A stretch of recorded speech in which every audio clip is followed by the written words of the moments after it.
Leitura do livro O Conhecimento do Santo. Capítulo 3. Um atributo divino, algo verdadeiro a respeito de Deus. Ó majestade inexprimível, minha alma deseja contemplar-te. Do pó clamo a ti. No entanto, ao meditar sobre o teu nome, ele é secreto. Estás oculto na luz da qual nenhum homem é capaz de se aproximar. Aquilo que está além do pensamento ou palavra, pois tua glória é inefável. Ainda assim, o profeta e o salmista, o apóstolo e o santo me encorajam a crer que sou capaz de conhecer-te em alguma medida. Rogo, portanto, ajuda-me a buscar o que te apraz revelar, como um tesouro mais precioso do que rubis ou artefatos de ouro puro, pois contigo viverei quando as estrelas do crepúsculo não mais existirem, os céus tiverem se desvanecido e só tu permaneceres. Amém. O estudo dos atributos de Deus, longe de tedioso e cansativo, podem ser para o cristão iluminado um doce e intenso exercício espiritual. Para a alma sedenta de Deus, não há nada mais maravilhoso. Que alegria apenas sentar-se e meditar a respeito de Deus. Pensar os pensamentos e sussurrar o nome, não há maior regozijo na terra. Frederick W. Weber. Antes de continuarmos, pode parecer necessário definir o termo atributo na forma como é empregado neste livro. Não se trata do sentido filosófico ou limitado ao significado teológico mais estrito. Ele simplesmente significa qualquer coisa que possa ser corretamente atribuída a Deus. Para efeitos deste livro, um atributo de Deus é qualquer coisa que Deus tenha revelado ser verdade a seu próprio respeito. Isto nos leva à questão do número de atributos divinos. Pensadores religiosos há muitos discordam a esse respeito. Alguns insistem que sejam 7, mas Weber cantou sobre o Deus de 1000 atributos e Charles Wesley exclamou: todos os teus incontáveis atributos confessam a tua glória. É fato que esses homens estavam adorando, não contando, mas seria mais prudente seguir a intuição do coração extasiado do que as considerações mais sóbrias da mente teológica.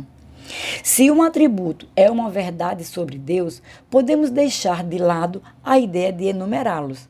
Além do mais, para esta meditação sobre a pessoa de Deus, o número de atributos é irrelevante, já que somente alguns deles serão discutidos aqui.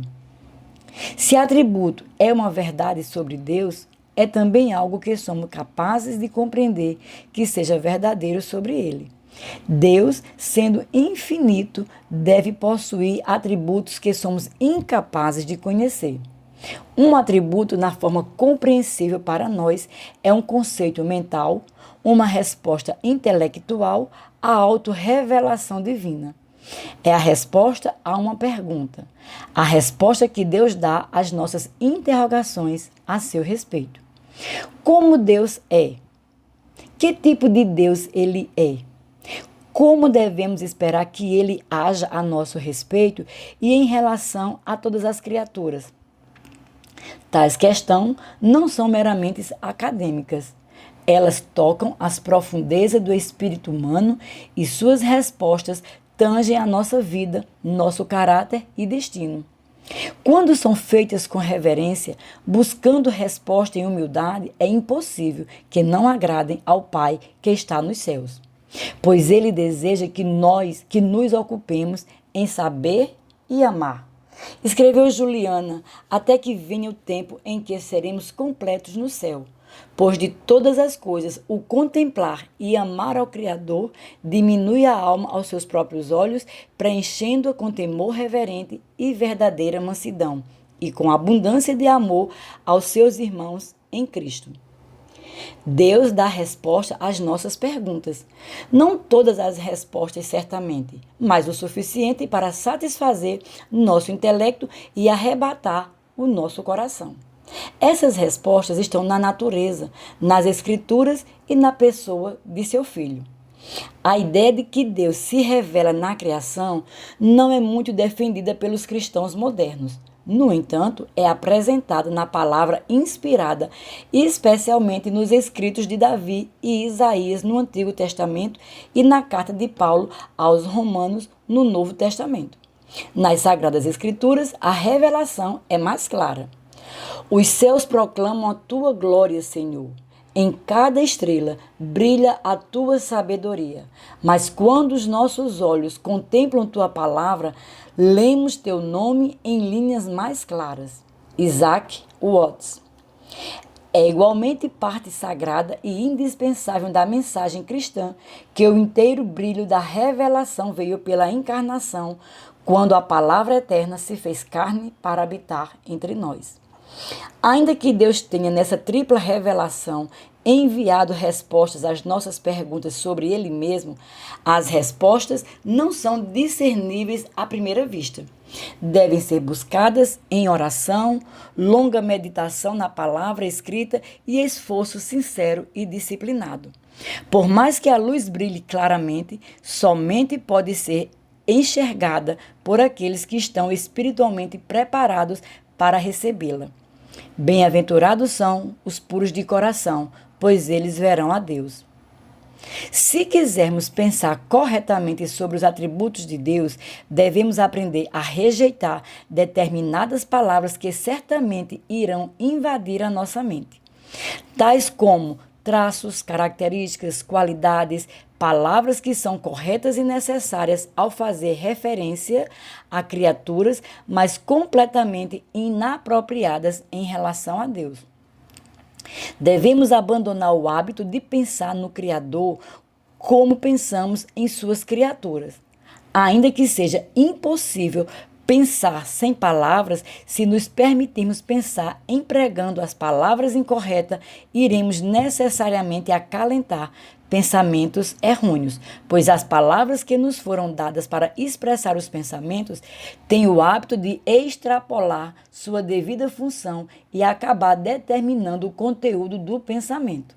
Assim como não há nada mais fácil do que pensar, diz Thomas Tarrene, não há nada mais difícil do que pensar bem. Se chegarmos um dia a conseguir pensar bem, deveremos fazê-lo ao pensar sobre Deus. Um homem é a soma de suas partes e seu caráter é a soma dos traços que o compõem. Estes variam de pessoa para pessoa e podem, ao longo do tempo, variar na mesma pessoa. O caráter humano não é constante porque os traços ou qualidades que o constituem são instáveis. Estes vêm e vão, quase desaparecem ou se destacam intensamente ao longo da vida. Assim, um homem que é bom e gentil aos 30 anos pode se tornar cruel e rude aos 50. Tal mudança é possível porque o homem é criatura e, num sentido muito real, apenas um conjunto é a soma dos traços que compõem o seu caráter. Pensamos natural e corretamente que o homem é uma obra da inteligência divina. Ele é feito tanto quanto criado. A maneira como foi criado é um dos segredos guardados por Deus. A forma como foi trazido a não existência à existência, saindo do nada, é algo desconhecido e que talvez jamais seja conhecido, a não ser por aquele que o criou. Como Deus o fez, no entanto, não é algo tão secreto. E ainda que apenas conheçamos uma pequena parte dessas verdades, sabemos que o homem possui corpo, alma e espírito. Sabemos que possui memória, razão, vontade, inteligência, sensações e sabemos que possui o maravilhoso dom da autoconsciência que dá significado a tudo isso. Sabemos também que essas características, juntamente com as diversas qualidades de temperamento, compõem a totalidade de seu ser. Estes são dons de Deus organizados por uma infinita sabedoria, anotações que compõem o placar da maior sinfonia da criação, fios que fazem parte da tapeçaria magistral do universo. Mas em tudo estamos concebendo pensamentos de criatura e empregando palavras de criatura para expressá-los. Tanto os pensamentos quanto as ações são impróprias para aplicar-se à deidade. O Pai não foi feito, nem gerado, nem criado por ninguém, afirma o credo de Anastácio. O Filho procede do Pai, não foi feito nem criado, mas gerado. O Espírito Santo não foi feito nem criado nem gerado, mas procede do Pai e do Filho. Deus existe em si e por si próprio. Não deve a ninguém sua existência. Sua essência é indivisível. Não é composto de partes, sendo único em seu ser e unitário. A doutrina da unidade divina não significa somente que existe apenas um único Deus. Também significa que Deus é simples, descomplicado e único em si. A harmonia de seu ser não é resultado do perfeito equilíbrio entre as partes, mas sim da ausência de partes. Entre seus atributos não pode haver contradição. Não é necessário que ele suspenda um para exercer outro, pois todos os atributos são um nele. A totalidade de Deus faz tudo o que Deus faz. Ele não se divide para fazer algo, mas opera dentro da completa unidade do seu ser. Sendo assim, um atributo não é uma parte de Deus, é como Deus é. E até onde o raciocínio é capaz de chegar, podemos dizer que tal atributo é aquilo que Deus é, embora, como tentei esclarecer, o Altíssimo não possa nos dizer exatamente o que é. Somente Deus é capaz de conhecer o conteúdo de sua própria autoconsciência. As coisas que Deus conhece, nenhum homem conhece, exceto pelo Espírito de Deus.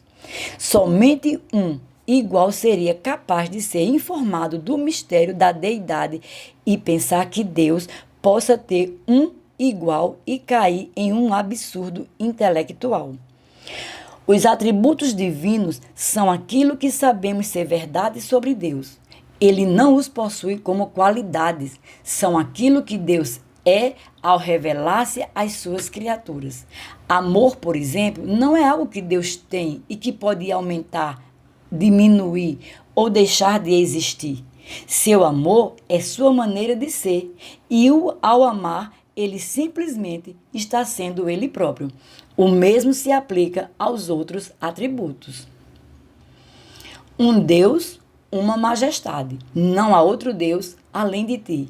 Ilimitada unidade, oceano insondável. Toda vida provém de ti, e tua vida é a tua abençoada unidade. Frederick W. Weber. E aqui concluímos capítulo 3.